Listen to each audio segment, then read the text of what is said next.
পাহাড়ের তলদেশে হাতি আর বাঘ বসে বসে কলা আর কাঁচা মাছ খাচ্ছিল। আহা, এত এত মাছ খেতে যে কি ভালোটাই না লাগছে আমার। হাতি, খাবি নাকি দুই একটা? না বাঘ মামা, আমি খাবো না। আমার এই কলাগুলোই যথেষ্ট। যদি ইচ্ছে হয় তো তুমি আমার কলাগুলো খেতে পারো। ছি ছি, ওইসব কলা টলা আমার একদম চলে না। তুই খা তোর কলা। ভালো জিনিসের কদর আর তুমি কি বুঝবে? তোর ওই কলায় কোনো পুষ্টি নেই, বুঝেছিস? আমার এই কাঁচা মাংসে অনেক পুষ্টি উপাদান আছে। তার কারণেই তো আমার শরীরে জোর বেশি। আর আমি বনের রাজা, তুই হলি আমার প্রজা। হা হা হা হা হা। বাঘের কথা শুনে হাসির ভীষণ রাগ উঠে যায় আর দুজনে মিলে ঝগড়া করতে থাকে। এদিকে তখনই এক ক্ষুধার্ত শিয়াল এসে সেখানে হাজির হয়। হাতি আর বাঘ তো দেখছি দুজনেই অনেক বোকা। তারা হয়তো জানে না যে জ্ঞানীদের তর্ক করতে নেই, জ্ঞানীদের সবসময় চুপ থাকতে হয়। তবে ভালোই হয়েছে, এদের বোকামির মাঝখান থেকে সুযোগ বুঝে আমি বরং কটা মাছ আর কলা নিয়ে আসি। সেগুলো দিয়েই কোনো রকমে আজ আমার দিনটা চলে যাবে। শিয়াল তার মনের ভাব শেষ করে মাছ আর কলা চুরি করতে যায়। মুখে করে কিছু মাছ আর কলা নিয়ে যেতেই বাঘ দেখে ফেলে। আরে শিয়াল, তোর এত বড় সাহস, তুই আমাদের মাছ কলা চুরি করিস? দাঁড়া, আজ আমি তোকে দেখাচ্ছি মজা। শিয়াল বাঘের কথা শুনে পালাতে থাকে আর পালাতে পালাতে হোঁচট খেয়ে পড়ে যায়। আর অমনি তার মুখ থেকে সবগুলো মাছ আর কলা পড়ে যায়। আর শিয়াল সেগুলোতে লোভ না দিয়ে আপন প্রাণ নিয়ে পালিয়ে নিজের গুহায় ঢুকে যায়। বাপরে বাপ, খুব জোর বেঁচে গেলাম। আর একটু হলেই বাঘের পেটে গিয়ে এতক্ষণে আমাকে হাবুডুবু খেতে হতো। কিন্তু এখন আমি কি করি? ক্ষুধায় তো পেট জ্বলে যাচ্ছে পুরো। ডিমের গন্ধ ভেসে আসছে মনে হচ্ছে, কিন্তু কোথা থেকে?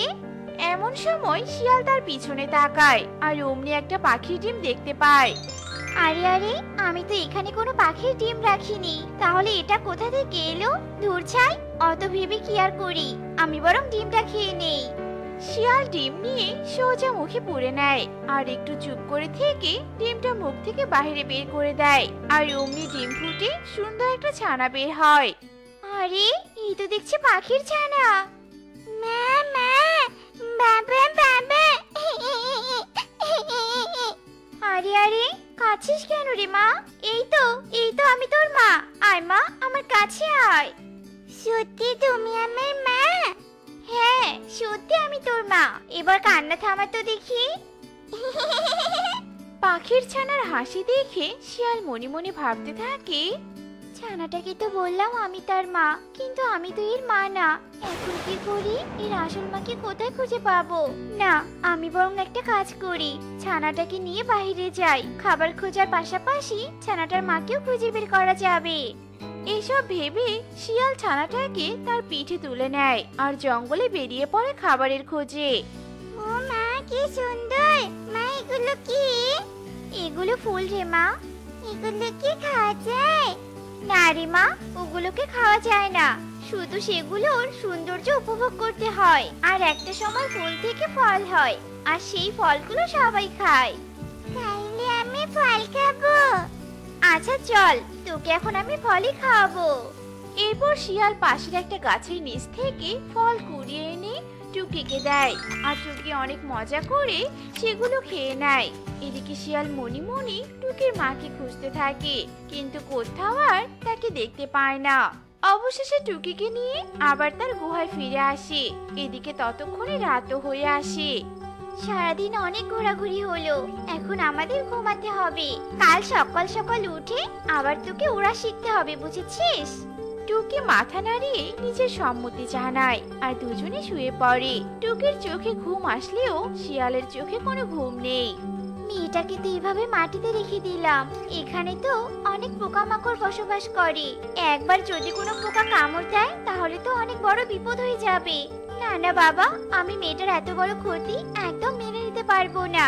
তার থেকে বরং আমি সারা রাত মেয়েটাকে পাহারা দেই। সকাল হলেই মেয়েটাকে উড়া শেখাবো, তাহলেই আমি একটু চিন্তামুক্ত থাকতে পারবো। এরপর শিয়াল সারা রাত ধরে টুকিকে পাহারা দেয় আর টুকি মনের সুখে ঘুমিয়ে নেয়। এদিকে দেখতে দেখতে সকাল হয়ে আসে।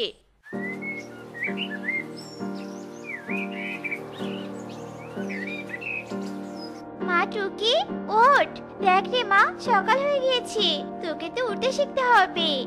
মায়ের ডাকে টুকিরও ঘুম ভেঙে যায় আর ওরা শেখার জন্য তারা দুজনেই বাইরে বেরিয়ে আসে। মা, কিভাবে উঠতে হয় আমি তো জানি না, তুমি আমাকে একটু শিখিয়ে দাও। আমার তো জানা নেই রে মা, আমি তোকে এখন কি করে শিখিয়ে দিব রে মা। আমি তো তোমার মেয়ে মা, আমার ডানা আছে, তাহলে তোমার ডানা কেন নেই? ওসব তুই বুঝবি না রে মা। এই বলে শিয়াল চুপ হয়ে যায়। এদিকে পাশ থেকে মিষ্টিটি এই সব কিছু দেখে আর সামনের দিকে এগিয়ে আসে। ছোট্ট সোনামণি, তুমি আমাকে দেখো আমি কিভাবে উঠছি, আর আমাকে দেখে দেখে তুমিও ওড়ার চেষ্টা করো।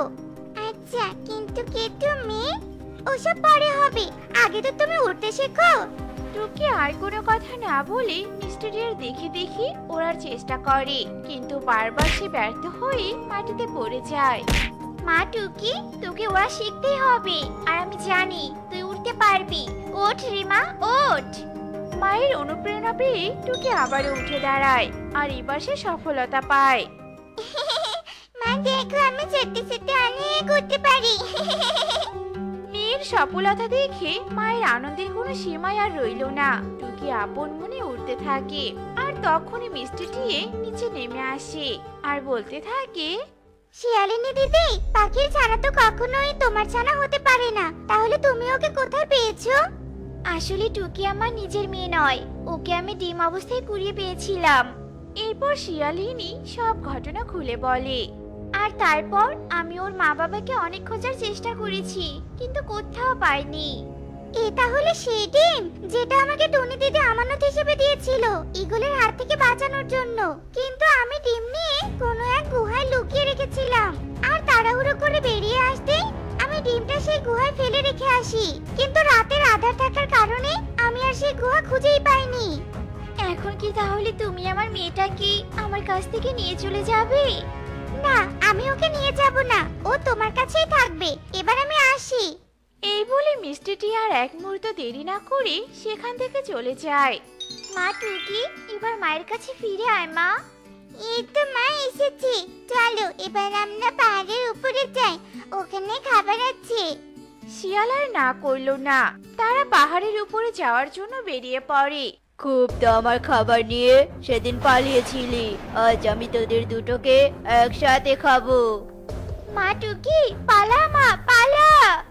দুজনে মিলে পালাতে থাকে আর তখনই তারা সামনে থাকা খাদের মুখে পড়ে যায়। মা, তুমি তো খুব ভারী মা, আমি তোমাকে উপরে তুলতে পারছি না মা, আমার শক্তি যে কাজ করছে না মা। শিয়াল টুকির কথা শুনে চোখের জল ফেলতে থাকে আর ফ্যাল ফ্যাল করে টুকির দিকে তাকিয়ে বলে, মারি, তুই অনেক ভালোভাবে বেঁচে থাকিস, আমি মা হয়ে তোর ক্ষতি কখনো মেনে নিতে পারবো না রে মা। এই বলে শিয়াল টুকির পা ছেড়ে দেয় আর অমনি শিয়াল খাদে পড়ে যায়। আর হঠাৎই টুনি এসে টুকিকে তুলে নিয়ে উপরে উঠে আসে। মা, আমার মা আমাকে বাঁচাতে গিয়ে নিজের জীবন দিয়ে দিল। মারি, আমি তোর আসল মা, তোর একটা মা গিয়েছে, তাতে কি হয়েছে, আমি তো আছি মা। টুকি টুনির কোনো কথা না শুনে কান্না করতে থাকে। আসলে মায়ের ভালোবাসার কোনো তুলনা হয় না, মা তো মাই, হোক সেটা আপন বা সৎ। তো বন্ধুরা, আমাদের আজকের গল্পটি তোমাদের কাছে কেমন লেগেছে তা কমেন্টে জানাতে ভুলো না কিন্তু। রহিমপুর বনে অনেক পশু পাখির বসবাস।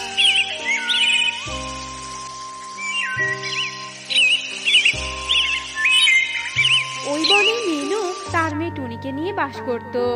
টুনি ছিল খুবই বোকা। টুনি বোকা থাকার কারণে বনের সবাই টুনির ওপর অনেক হাসাহাসি করত। একদিন সকালে মিনু তার ঘরের দরজা বন্ধ করে তার জমানো টাকা গুনছিল। এমন সময় টুনি ঘরের দরজা ঠক ঠক শব্দ করে আর বলতে থাকে, মা, ও মা, এই সকাল সকাল দরজা বন্ধ করে তুমি কি করছো গো? দরজা খোলো না মা, আমার যে ঘরে কাজ আছে। এই বোকা বুদ্ধু টুনি যদি আমার টাকার কথা জানে তাহলে ও বনের সবাইকে বলে দিবে, আর আমার টাকা চুরি হওয়ার সম্ভাবনা অনেক বেশি থাকবে। না না, ওকে টাকার বিষয়ে কিচ্ছু বলা যাবে না। কি হলো মা, দরজা খোলো। এই যা, ও তো চিৎকার করছে। কোথায় রাখি এই টাকাগুলো? কোথায় রাখি, কোথায় রাখি? এমন সময় মিনুর চোখ ঘরের কোণে রাখা পিতলের কলসির দিকে যায়।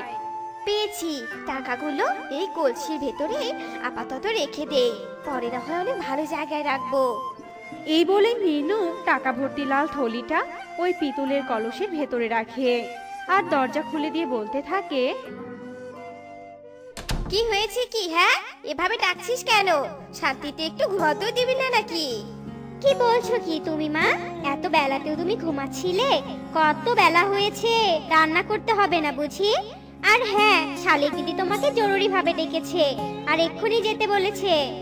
শালিকের কাছে আমি টাকা পাই, বেশ কয়েকদিন ধরে ঘোরাচ্ছে। এক্ষুনি ডেকেছে মানে এক্ষুনি যেতে হবে।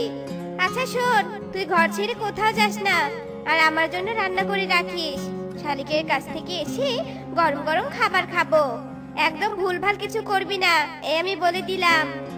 এই বলে মিনু চলে যায় আর টুনি বলতে থাকে, আজকে অনেক সুন্দর সুস্বাদু খাবার রান্না করে মাকে খেতে দিব। আজকে মায়ের মুখ থেকে আমার প্রশংসা শুনেই ছাড়বো। এই বলেই টুনি রান্নাঘরে যায় আর রান্নাঘরে গিয়ে বলতে থাকে, আরে আমি যে রান্না বসাবো তা ঘরে তো এক ফোঁটাও জল নেই। যাই তাড়াতাড়ি আগে নদী থেকে জল নিয়ে আসি। এই বলে টুনি ঘরে রাখা ওই পিতলের কলসটা নিয়ে বাহিরে বের হয় আর ঘরের বাহিরে বেরিয়েই টুনি বলতে থাকে, এই রে, এক্ষুনি তো অনেক বড় ভুল করতাম। মা যে আমাকে ঘর ছেড়ে কোথাও যেতে নিষেধ করেছে। এখন যদি আমি জল আনতে যাই আর চোর এসে যদি সবকিছু চুরি করে নিয়ে যায়, তখন তো মা আমাকে অনেক বকবে। না না, আমি কোথাও যাব না। কিন্তু জল ছাড়া আমি রান্না করব কি করে? এমন সময় টুনির সামন দিয়ে যজ্ঞু কাক যাচ্ছিল।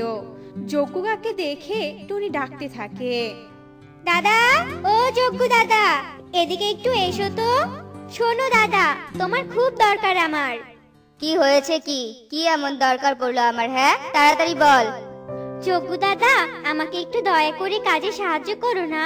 এই কলসিতে করে নদী থেকে আমায় একটু জল এনে দাও না দাদা। না না, আমার এখন সময় নেই তোর কাজ করার।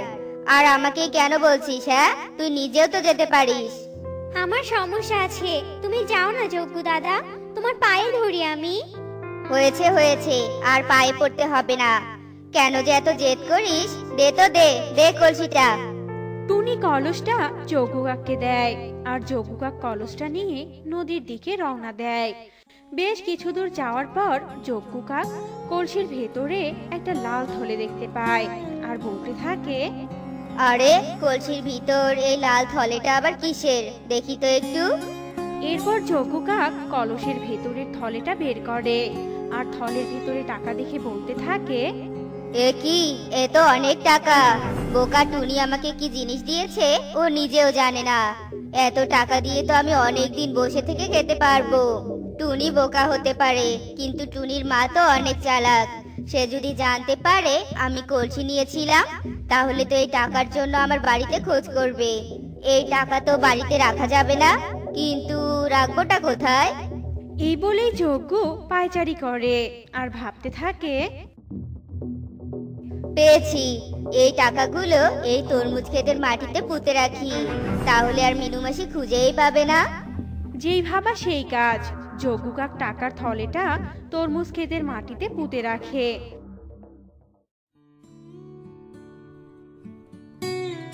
আর নদী থেকে জল এনে টুনিকে দিয়ে চলে যায়। টুনি জল পেয়ে মনের আনন্দে তার মায়ের জন্য রান্না করতে থাকে। বেশ কিছুক্ষণ পর মিনু চলে আসে আর বলতে থাকে, আচ্ছা টুনি, ঘরের এই কোণের পিতলের কলসিটা কোথায় গেল রে? দেখছি না কেন? মা, ওই কলসিতে জল এনে তো আমি রান্না করেছি। কি, তুই নদীতে জল আনতে গিয়েছিলি? তাও আবার ওই কলসিতে? না না মা, আমি তোমার কথা মতো ঘর থেকে এক পাও যাইনি কোথাও। জল তো আমাকে যজ্ঞু দাদা এনে দিয়েছে। হায় হায় রে, কি সর্বনাশ করলি! ওই কলসিতে তো আমার সারা জীবনের জমানো টাকা ছিল। এখন ওই টাকাগুলো ওই যজ্ঞ কাক নিয়েছে। সাধে কি আর আমি তোকে বোকা বুদ্ধ বলি? হ্যাঁ, হায় হায় রে, এই বোকা মেয়ে আমাকে বাড়িতে বসিয়ে দিল। এত কাদের কি আছে বলো তো মা? যজ্ঞ কাক যদি টাকা নিয়ে থাকে তাহলে ওর কাছে চাইলেই তো পারো, ও তোমাকে টাকা দিয়ে দিবে। চলো আমরা যজ্ঞ দাদার কাছে যাই। এই বলে ওরা মা মেয়ে যজ্ঞ কাকের বাড়িতে যায় আর যজ্ঞ কাককে বলতে থাকে, এই যজ্ঞ, এই টুনি যে তোকে জল আনতে দিয়েছিল, ওই কলসিতে আমার লাল টাকার একটা থলি ছিল, ওই থলিটা আমাকে ফেরত দে বলছি। কি বলছেন কি মাসিমা? আমি ওসবে কিছু জানি না। কিরে টুনি, আমি তোর উপকার করলাম আর তার পরিবর্তে তুই আমাকে চোর বানালি? মাসিমা, বিশ্বাস না হলে আমার ঘরটা তল্লাশি করে দেখতে পারো। মিনু আর টুনি যজ্ঞ কাকের কথা শুনে তার পুরো ঘর ভালো করে খোঁজে, কিন্তু কোথাও টাকার থলি পায় না। মিনু রাগ করে সেখান থেকে চলে যায় আর টুনিকে বকতে থাকে। তোর জন্য আজ আমার এত বড় সমস্যা হলো। তোর মতো সর্বনাশী বোকা মেয়ের আমার দরকার নেই। তুই এক্ষুনি আমার বাড়ি থেকে বেরিয়ে যা বলছি। যতক্ষণ পর্যন্ত না তুই টাকা নিয়ে আসছিস ততক্ষণ পর্যন্ত তুই এ বাড়িতে ঢুকতে পারবি না। এ বাড়িতে তোর কোনো জায়গা নেই, যা বলছি। এই বলে মিনু টুনির মুখের উপর দরজা বন্ধ করে দেয়।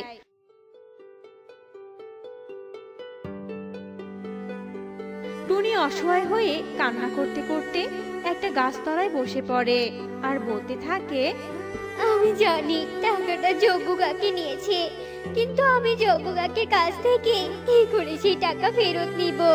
টাকা না নিলে যে মা আমাকে ঘরে ঢুকতেই দিবে না। এদিকে ক্ষুধায় পেটটা তো আমার অনেক চোচো করছে। আমি যে কি করি? লোভী যজ্ঞ কাকের কাছ থেকে আমার যে করেই হোক টাকার থলিটা উদ্ধার করতেই হবে। এই বলেই বোকা টুনি ভাবতে থাকে। বেশ কিছুক্ষণ ভাবার পর টুনি একটা লাল থলের মধ্যে কিছু মাটি ভর্তি করে আর মাটি ভর্তি থলের ওপরে কয়েকটা টাকার নোট রাখে আর সেই মাটি ভর্তি থলেটা নিয়ে যজ্ঞ কাকের কাছে যায়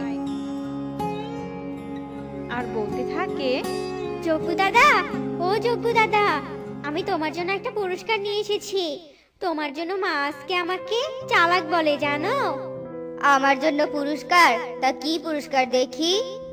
এই দেখো টাকা ভর্তি থলে। এই থলেটা আমি তোমাকে পুরস্কার দেওয়ার জন্য মায়ের কাছ থেকে চুরি করে এনেছি। টুনি যজ্ঞ কাককে থলেটা খুলে দেখায়। যজ্ঞ কাক মাটির উপরে কয়েকটা টাকা দেখে অনেক লোভে পড়ে যায় আর বলতে থাকে, টাকা যখন আমাকে দিতে এনেছিস তখন দেরি করছিস কেন?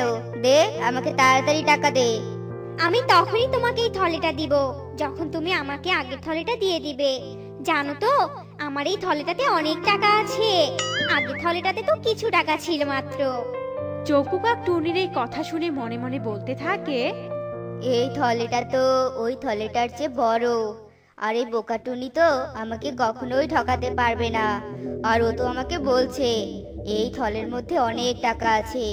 তার মানে সত্যি সত্যি এই থলেতে আগের থলের তুলনায় বেশি টাকা আছে। টুনির তো কোনো বুদ্ধিই নেই, ও নিশ্চয়ই ঠিক কথাই বলছে। ঠিক আছে, তবে চল আমার সাথে। এই বলে যজ্ঞ টুনিকে নিয়ে তরমুজ খেতে যায় আর টুনিকে আগের থলেটা দিয়ে নিচে মাটি ভর্তি থলেটা নেয় আর যে যার বাড়িতে চলে যায়। যজ্ঞ কাক তার বাড়িতে গিয়ে থলে খুলে দেখে সব মাটি। একই একই, এ তো সব মাটি। তার মানে টাকার থলেটা নেওয়ার জন্য বোকাটুনি বুদ্ধি করে আমাকে ঠকালো। আরে বোকাটুনি তো বুদ্ধিমতী টুনি হয়ে গেল। এতদিন আমি ওকে বোকাটুনি বলতাম, আজ তো দেখছি টুনি সত্যি অনেক বুদ্ধিমতী। কি রকম বুদ্ধি করে আমার কাছ থেকে থলেটা নিয়ে গেল? এদিকে বুদ্ধিমতী টুনি টাকার থলেটা তার মাকে দিয়ে সবটা খুলে বলে। সব শুনে মিনু বলতে থাকে, এই না হলো আমার মেয়ে বুদ্ধিমতী টুনি। মা, আজকের পর থেকে আমি আর তোকে বুদ্ধু বোকা এসব বলবো না রে। আমি তো ভাবতেই পারিনি যে তুই এমন বুদ্ধি করে ওই শয়তান যজ্ঞর কাছ থেকে আমার টাকাগুলো নিয়ে আসবি। আমি অনেক খুশি হয়েছি রে মা, তুই সত্যি অনেক বুদ্ধিমতী। এইভাবেই বোকা টুনি তার বুদ্ধি দিয়ে টাকার থলি ফেরত পেল আর এরপর থেকে মামে অনেক সুখে শান্তিতে দিন কাটাতে থাকে। বৃন্দাবন জঙ্গলের একটা বড় গাছে টোনা আর টুনি নামে এক সুখী দম্পতি তাদের মেয়ে টুকিকে নিয়ে বসবাস করত।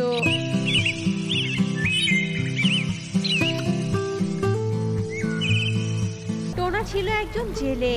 সারাদিন নদীতে মাছ ধরে যা টাকা পেত তা দিয়ে সে তার সংসার চালাতো।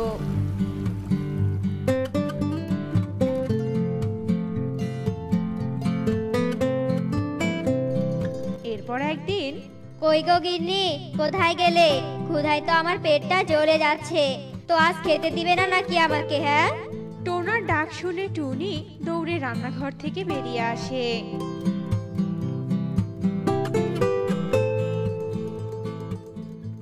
সাত সকালবেলায় কি একটু দেরি হয়েছে কি না হয়েছে তার জন্য কি এত চিৎকার চেঁচামেচি করতে হয়? হ্যাঁ, চলো এক্ষুনি খেতে দিচ্ছি, আর খেয়ে আমাকে একেবারে উদ্ধার করো তো দেখি। তুমি তো জানোই সকাল সকাল উঠে আমাকে জাল দিয়ে বেরোতে হয়, তারপরও আমার খাবার দিতে দেরি হয় কেন বলো তো? হয়েছে হয়েছে, আর এমনটা হবে না, আজকের মতো খেতে চলো। এরপর টোনা খেয়ে জাল নিয়ে বেরিয়ে পড়ে।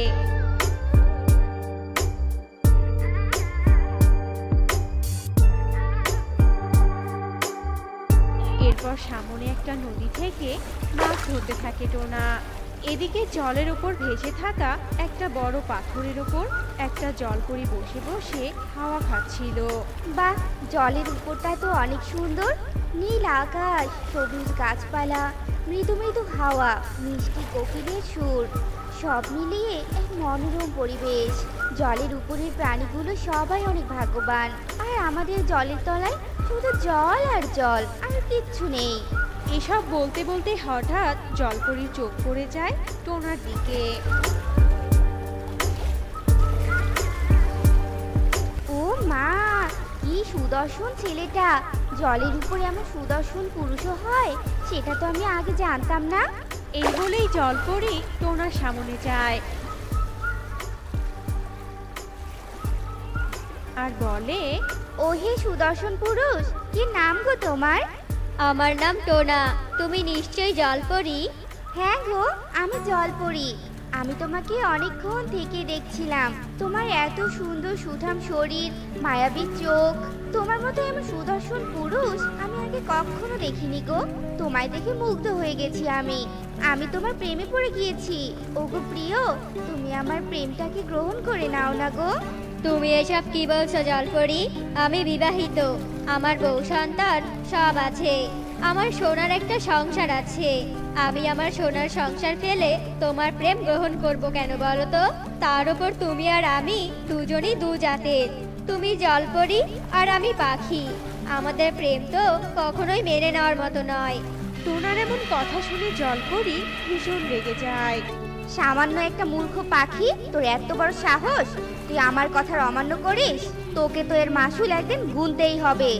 এই বলেই রেগে জলপরি জলের তলায় চলে যায়। এদিকে টোনা এসব দেখে অনেকটা ভয় পেয়ে যায়। এরপর বাড়িতে ফিরে আসে।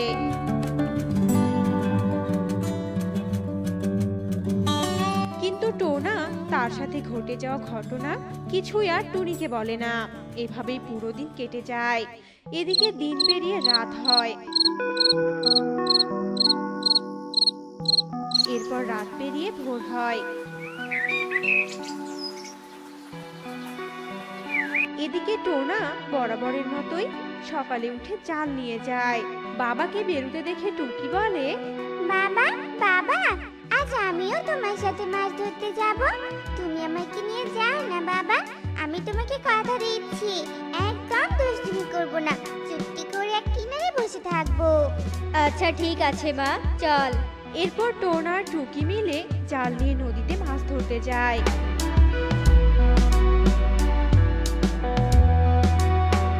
আর দুই বাবা মেয়ে মিলে আনমনে মাছ ধরতে থাকে। তখনই সেখানে জলপরি এসে হাজির হয়। আমার চোখের ঘুম কেড়ে নিয়ে আমাকে যন্ত্রণার সাগরে ডুবিয়ে তুই এখানে এসে মনে সুখে মাছ ধরছিস? তোর তো সাহস কম নয়। বাবা, কে এই মেয়েটা বাবা? ও আচ্ছা আচ্ছা, এটাই তাহলে তোর মেয়ে। তাহলে দেখ এবার প্রিয় মানুষকে হারানোর যন্ত্রণা কাকে বলে। এই বলেই জলপরি টুকিকে গিলে ফেলে। আর টোনা কোনো কিছু বুঝে ওঠার আগেই জলপরি টুক করে ডুব দিয়ে জলের তলায় চলে যায়। মা টুকি, মা টুকি, হায় ঈশ্বর, এটা আবার কি হয়ে গেল? মা টুকি। এরপর টোনা কাঁদতে কাঁদতে বাড়িতে ফিরে আসে।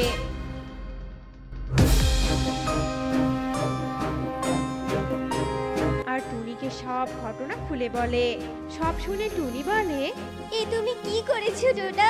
তোমার এমন সমস্যা, তাহলে সেটা তুমি আমাকে আগে বলনি কেন? হ্যাঁ, তাহলে আমার মেয়েকে আজ আমাকে হারাতে হতো না। আমি কিচ্ছু জানি না টোনা, তুমি আমার মেয়েকে আমার কাছে ফিরিয়ে দাও। চলো আমরা নদীর পাড়ে যাই আর দেখি কিছু করা যায় কিনা। এরপর টোনা আর টুনি কাঁদতে কাঁদতে নদীর পাড়ে যেতে থাকে।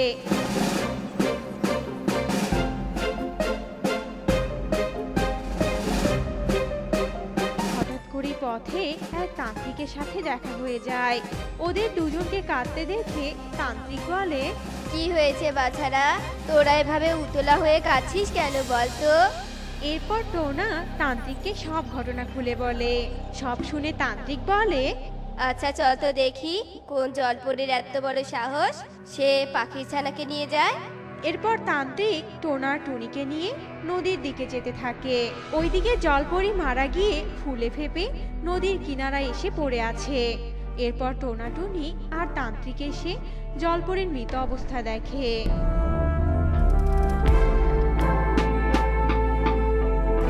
একই কাণ্ড, এই জলপরি মারা গিয়েছে কি করে?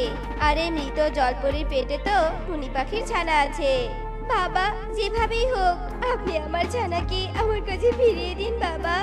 দিচ্ছি, তুই কান্না থামা বাছা। আর এই নে মন্ত্রপুত ফল, এই ফলটা এই মৃত জলপরির মুখে লাগা। এরপর টুনি তান্ত্রিকের দেয়া ফল নিয়ে মৃত জলপরির মুখে লাগায়। এরপর জলপরির পেট ফেটে জলপরির পেট থেকে টুনির ছানা বেরিয়ে আসে আর অজ্ঞান অবস্থায় পড়ে থাকে। এই তো আমার মেয়ে। মা টুকি, কথা বল মা। তোর মেয়ে অজ্ঞান হয়ে রয়েছে, এখন ওর জ্ঞান ফেরাতে হবে। আর তান্ত্রিক তার জাদু শক্তি দিয়ে টুকির জ্ঞান ফিরিয়ে আনে।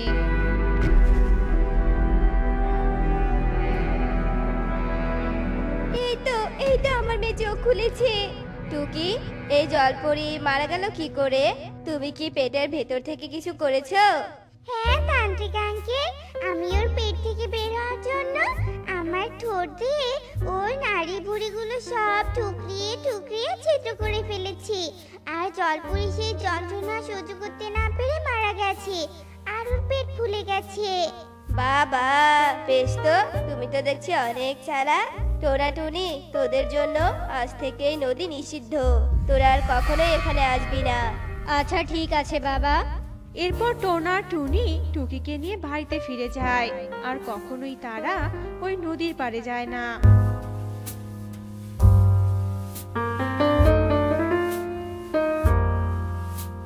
তো বন্ধুরা, আমাদের গল্পটি তোমাদের কাছে কেমন লেগেছে তা কমেন্টে জানাতে ভুলো না কিন্তু।